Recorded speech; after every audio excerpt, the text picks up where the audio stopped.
It's Tuesday, December 22nd, and welcome to the reading of the Record Courier.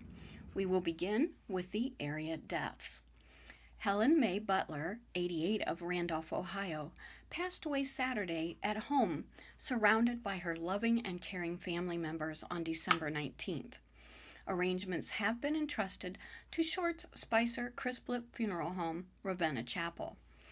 Leslie William Rusa, known as Bill or Les, passed away peacefully at his home Wednesday, December 9th, due to complications of COPD. No services listed. Jason Edward Gargano of Ravenna, Ohio, passed away December 13th, unexpectedly at the young age of 45. A celebration of life will be held this coming spring to honor Jason and share our memories. Donald R. DeHaven, 82, of Tucson, Arizona, passed away December 14th. Services are being handled by Brings Funeral Home in Tucson. Margaret Christoph Gantz, known as Peggy, 63, of Garrettsville, went to be with her Lord and Savior on Sunday, December 20th. There will be a drive-through visitation for Peggy on Wednesday, December 23rd from 10 a.m. to 12 p.m. at Mallory DeHaven Carlson Funeral Home and Cremation Services in Garrettsville.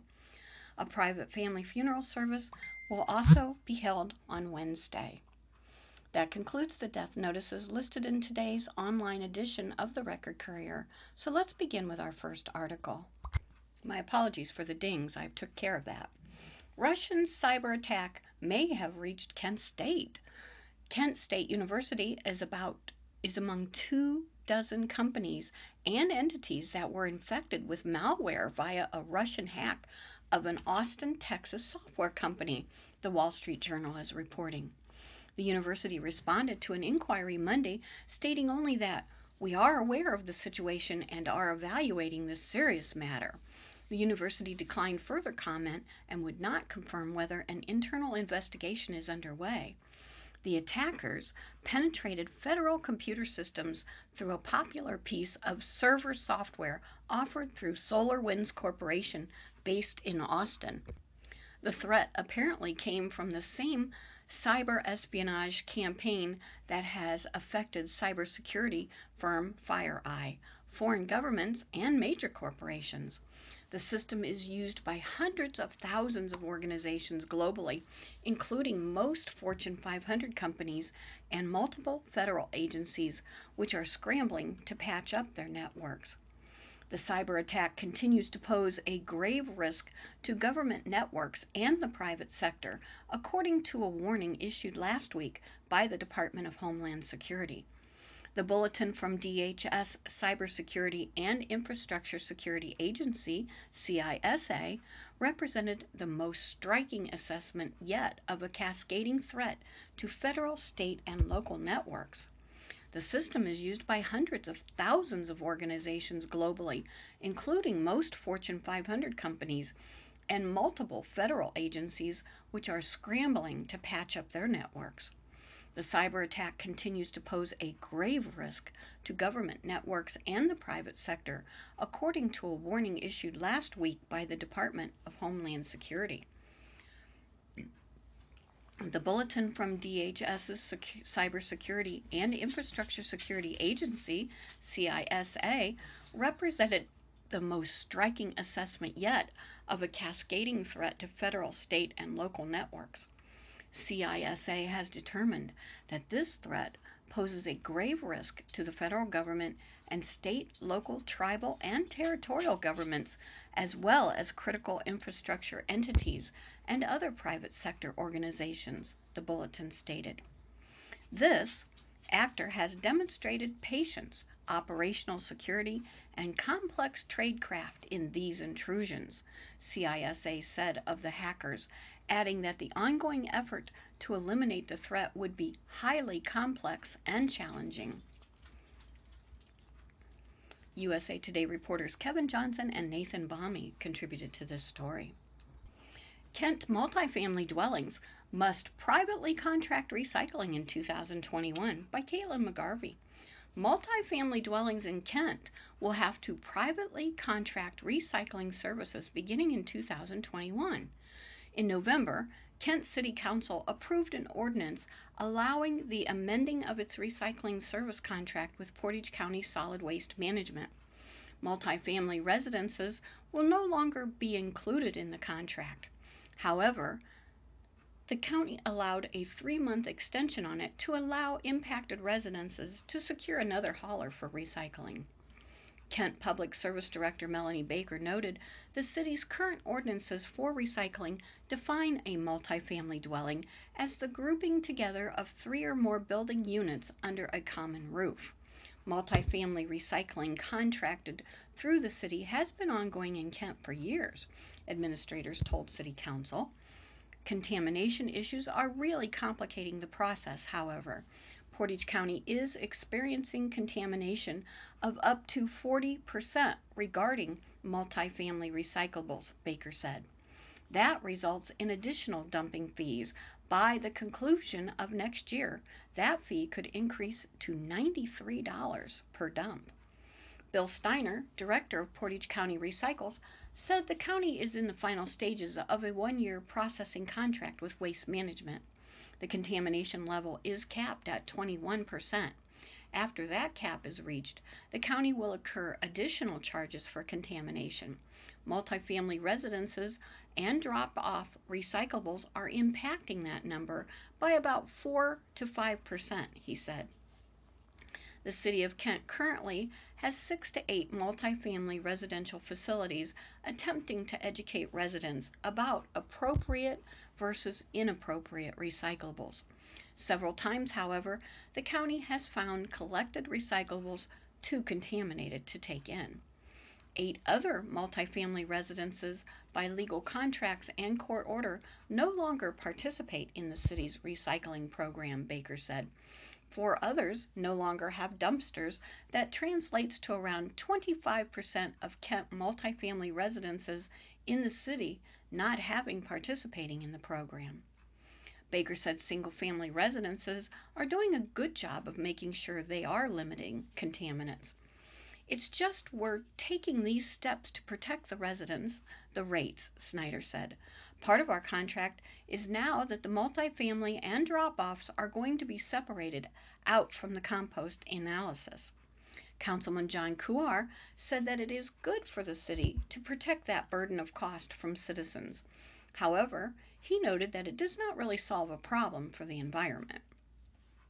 And next, Portage Police Departments Helping Families During the Holidays by Jeff Saunders. Even in a pandemic, police departments are hard at work assisting Santa Claus in helping families with children in need for Christmas.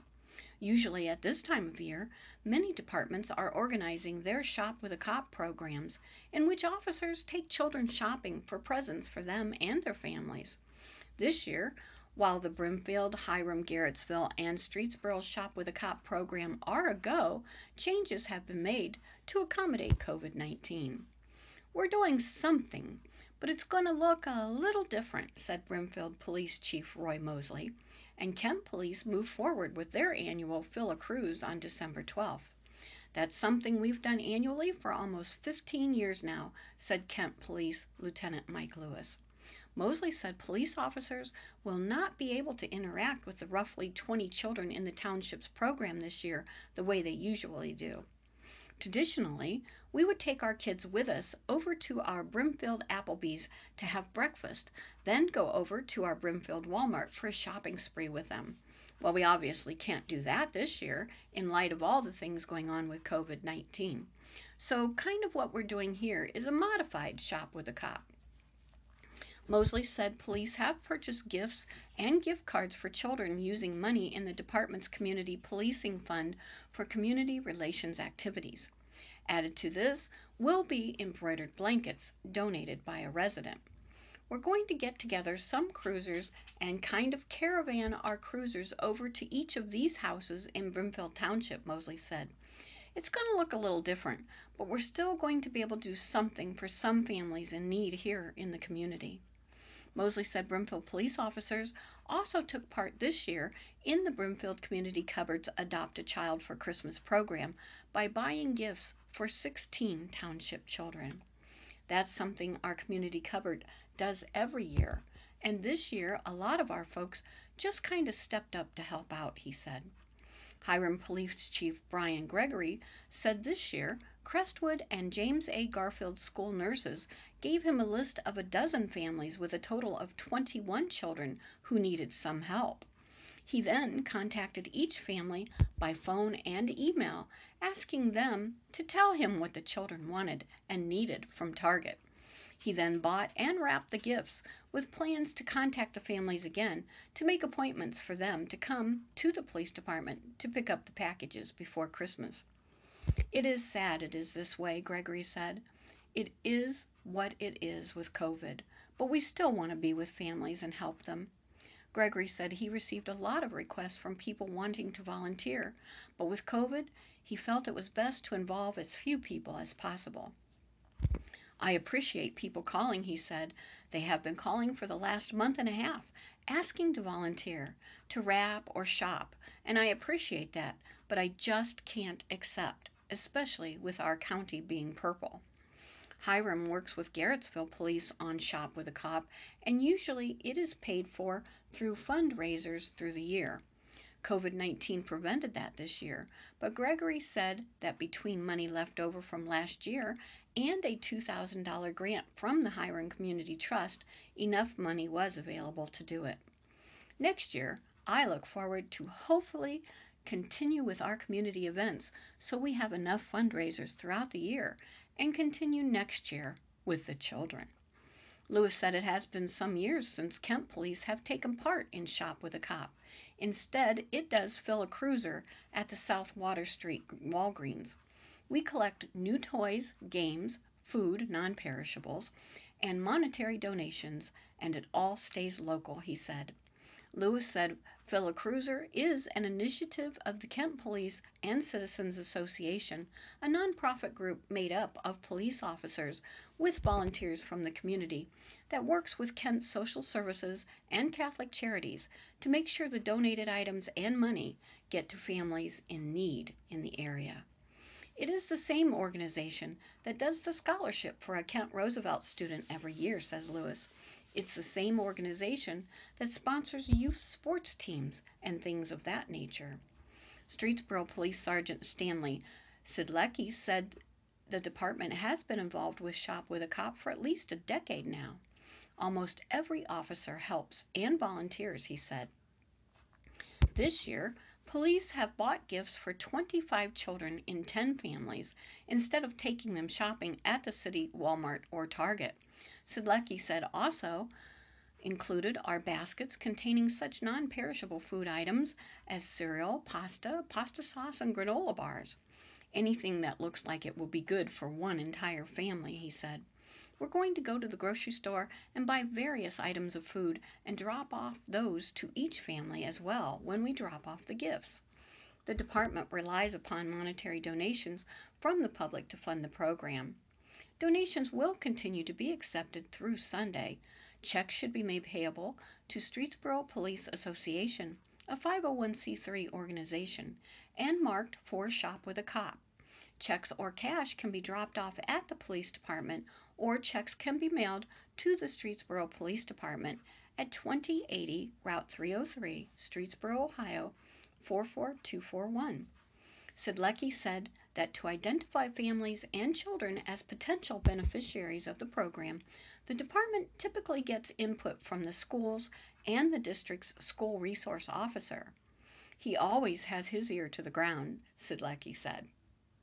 Sidlecki said officers also look for families as they go about their duties during the year. What we've done is when we go out on calls of service and we're in a situation where we think a family could benefit from something like this in the future, we take note of that, he said. Sidlecki said a lot of good can come out of police being involved in programs like Shop with a Cop. The department does this just to let the citizens know that we are thinking about them, we care about them, and we want some of the young people in town to be able to have what other people have that they might not be fortunate enough to have just based on their circumstances, he said. By doing this and building good rapport with our citizens, we also hope that younger people, children, will not see a police officer as someone they can't turn to. We want them to know that we're here to help in all sorts of different ways. And now, Brady Lake Women's Group donates essentials to Portage Senior Center. The Portage County Senior Center received an unexpected gift from the Brady Lake Women's Group, including an assortment of essentials needed as they work through this tough year. Traditionally, the group has always been there to help with providing plates, cups, and other items that the Senior Center doesn't have funding for, but need for lunch and learn events, parties, and other events. With this being such a different year, Joyce and her crew stepped up to provide more essential needs, such as cleaning supplies, Kleenex, and other items that the Senior Center is going through quickly. We're so proud of what we do for our seniors, but couldn't even begin to provide what we do without community support, especially during these difficult times. We are beyond grateful for this kind of support, says Teresa Summers, manager of the Senior Citizen Center. Jeff Kreitz, named VP at Davy Tree Expert Company. The Davy Tree Expert Company has named Jeff Kreitz Vice President, Commercial Tree Care Operations. In his new role, Kreitz will assume responsibility for the continued growth of commercially focused tree care operations, including all safety, sales, marketing, personnel, and equipment-related matters. Jeff is uniquely qualified for this assignment, having successfully managed a litany of large commercial tree care projects, says Jim Stife, Executive Vice President, U.S. Residential Operations. I look forward to watching Jeff's relentless drive and leadership continue into his new role. Kreitz joined Davy in 1986 as lawn care technician out of the Akron Residential Commercial Office. In 2006, he was promoted to District Manager, Canton RC Office. In 2015, he was promoted to Market Manager, Midwest Operations Group, RC Services. In 2018, he was promoted to Operations Manager, Midwest and Eastern Great Lake Regions, R/C Services. Kreitz is a former member of the Davy President's Council, which brainstorms and researches new ideas related to the company's operations and presents them to management for review and consideration for implementation. Kreitz is an International Society of Arboricultural Certified Arborist. In 1990, he graduated from the Davy Institute of Tree Sciences, which is Davy's flagship training program in biological sciences, safety, tree and plant care, and management techniques. Kreitz also received the Outstanding Manager Award in 2013. High School Bowling Teams Return to the Lanes by Susan Jr. Many schools, including the Portage Trail Conference, are returning to sports now through the beginning of January, with Portage County out of the COVID-19 purple status. Tournaments.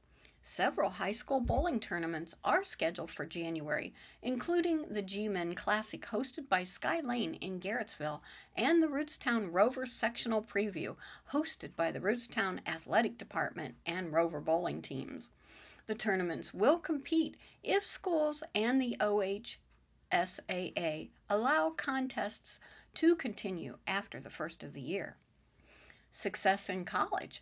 It is difficult to believe that Emma Dockery, standout bowling competitor from Crestwood and Player of the Year in the PTC, is a senior on the Youngstown State University bowling team.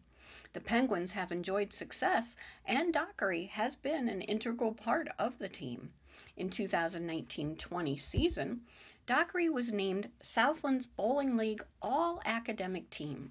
She competed in all 10 tournaments for the Penguins and was in the lineup that set school records for highest Baker match, team match, Baker round total, and team round total, as well as tournament average. This season, the success has continued with the Penguins upsetting top-ranked McKendree at the Bearcat Hammer Open, as Dockery was integral in the team's overall runner-up finish and took 8th place individually. The SFA Lady Jack tournament, set for November, was canceled, but the team looks forward to the MOTIV Penguin Classic they host at Holiday Bowl in Struthers, January 15th through the 17th. Since Dockery's arrival in Youngstown, she has made an impact on the team, including being voted the program MVP for the season her freshman year and earned all academic honors her sophomore year. She has bowled in every tournament as Youngstown State climbs the national ratings. The team was slotted to finish 10th in the preseason rankings of the National 10-Pin Coaches Association Top 25 poll, the highest in program history. Ravenna Woodridge. The Ravens girls bowling team won for the second time in 3 matches, earning an 11-pin victory over Woodridge. The Ravens were led by Zoe Bevilacqua's 352 game set and Tony Mansfield's 181 high game. The Ravens were in the lead by 53 pins following the regular games, but Woodridge won the 3-game Baker set by 42 pins. Along the way, dedicated Kent Parks and Rec Board member departing by David Dix. After 26 years as a member of the Board of Directors of Kent's Parks and Recreation, Pete Orlando is stepping down. Pleased with the progress the department has made during his tenure and optimistic about its future. We have a wonderful staff, people well qualified, and they are doing a great job for the community, he said. Orlando's tenure on the board coincided with the tenure of John Idone, the Kent Director of Parks and Recreation, who retired 2 years ago. It was a period of programmatic expansion and the development of the system of trails, the longest one running along the Cuyahoga River and connecting the Portage County Hike and Bike Trail and the Freedom Trail in Talmadge. Orlando was on the board when Franklin Mills, River Ridge Park, and Tannery Park were dedicated. A trail from Tannery Park through the downtown into Kent State University campus was recently added. There are now 17 municipal parks in Kent and Franklin Township, the jurisdiction of Parks and Recreation being coterminous with the Kent School District. Programming has grown too. Silver Sneakers was added. It provides recreation for seniors.